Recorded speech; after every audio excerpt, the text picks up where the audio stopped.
Marilyn C. Bacaron, 15 years old. Ako po ay may sakit na psoriasis. Nagsimula lang po ito sa maliliit na sugat lang po. Tapos po nung makailang araw po, dumami na po siya ng dumami. Hanggang sa magkaroon na po ako sa mukha. Tapos po, nagkaroon rin po ako sa dibdib ko, sa may paa ko po, sa braso. Hanggang sa nagpa-albularyo na po kami. Tapos po, hanggang sa makailang albularyo na rin po na naman pong nakita. Tapos po, nung sa huli pong albularyo namin sa Pinagbarilan, sabi po, wala naman pang ospital na daw po to. Tapos po, nung pumunta na po kami kay Dr. Cruz, kasama po yung ninang ko, galing po sa San Ildefonso. Kasi po nakita niya po na ba't daw po ako nagkaganito. Tapos sinabi niya na po na punta daw po kami kay Dr. Cruz. Tapos nung nakausap na po namin yung doktor, sabi daw po psoriasis daw po yung sakit ko. Pero sabi po niya para po makasigurado, pumunta daw po kami kay Dr. Patawaran. Tapos nung tinis na po yung dugo ko, kasama ko naman po doon yung tita ko. Hinintay po namin yung resulta. Tapos nung nakita naman po, wala naman pong problema sa dugo ko, normal naman daw po. Tapos nung nakausap na po namin yung mismong doktor, sabi daw po psoriasis daw po yung sakit ko. Tapos po hanggang sa naiyak na po ako nun, yung nakita niya na rin po yung kuko ko, mga namatay na po, mga nanilaw. Tapos po, naiyak po kasi talaga ako. Kasi po, kami daw po ni malagapagod ko. Tapos po, nung sinabi po ng doktor na dala daw po kami magkonsulta sa may malolos ko kay Dr. Sylvia Santos. Hanggang buwan-buwan po kami pumupunta doon. Binibigyan po ko ng pamahid, tapos po ng gamot. Tapos po, nagtataka naman po, uminom naman po ako ng gamot. Pero ba't di pa rin po ako gumagaling? Tapos po, pumunta po kami na si Manong Marian. Nagdadasal po ako noon.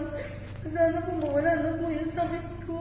Pupunta lang po kami ng Malolos, wala naman po, hindi naman po ako gumagaling. Tapos po, nung sabi po ng lola ko na pumunta daw po kami dito sa Ayna Baliwag, noong January 23, 2020 po, sumama po ako noon kasi sabi ko po, sana dito na lang po ako gumaling. Tapos po, nung nag-try po ako noon, nung una ko pong nag-ayna dito, na sumalang kay Smartron, na lang po ako, sumakit lang po yung ulo ko, tapos nagluluha po yung mata ko. Hanggang sa mga ilang araw na po, doon na po lumabas yung healing reaction ko na dumami na po yung mga pula-pula po sa katawan ko. Nahirapan na po ako maglakad, namamaga po yung paa ko, masakit po yung ulo ko, nahirapan po akong itas yung kamay ko. Nahirapan po akong ibuka hanggang sa pinaliguan na po ako ng mama ko kasi po di ko na po talaga kaya. Tapos po yung amoy po ng katawan ko, mabaho na po kasi Tapos po, ayun po, nung pinapaliguan po ako ng mama ko, mga langid ko po, naglalagas-lagas po, tapos po pag nabanat po, dumudugo. Tapos po, nung sumalang na po ako dito, talagang ayoko na po kasi po, nararamdaman ko na po na masakit po yung katawan ko. Sabi ko, dito po talaga ako gagaling. Tapos sabi po ng lola ko, ipagpatuloy ko lang daw po ito kasi daw po healing reaction ko lang naman daw po ito. Tapos hindi pinagpatuloy ko po, kahit nahirapan na po ako nung maglakad, mag-jeep po kami papunta dito, nahirapan po ko itaas yung paa ko. Tapos po pag uuwi po kami, nagka-tricycle na lang po kami kasi nahirapan po ako maglakad papasok po kasi dun sa may bahay sa lola ko. Tapos po yung pinsan ko po noon, pag may medyasan po ako, lagi po siya yung nagme-medya sa akin kasi po di ko po maabot yung paa ko po noon. Tapos po, nung March lang po, bigla po, nagtaka na po ako na nawawala na po yung mga pula-pula po sa katawan ko. Hanggang sa nakita ko po na nagiging normal na po yung balat ko na gumagamit po ako ng gel, ng Smart, ng Ayna Baliwag.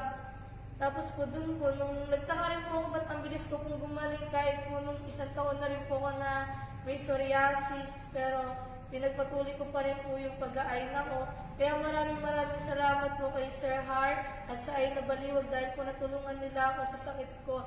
Kaya po ngayon hindi na po ako masyadong nahihiya sa mga tao na tumitingin sa akin, nakikitingin na rin po ako sa kanila. Tapos Tapos nung unang labas ko po sa amin, ang ganda na po nung tingin ko sa labas kasi po tagal ko na po hindi nakalabas po nun. Kaya masaya po ako dahil po gumaling po ako. Tapos po nung ginamit ko po yung gel na to, tapos nung pinahid ko po to kasama po nung smart run ko, mas mabilis po yung paggaling ko. Kasi po maganda po ako gumamit ng petroleum, kung ano pa pong pamahid. Ito lang po talaga yung ginamit ko. Kaya po yung mga nagkakaroon po ng healing reaction, sana po pagpatuloy pa rin po nila yung paggamit nila kay SmartRun kasi po mas matutulungan pa po kayo na mas mapabilis yung paggaling nyo. No other way, just SmartRun.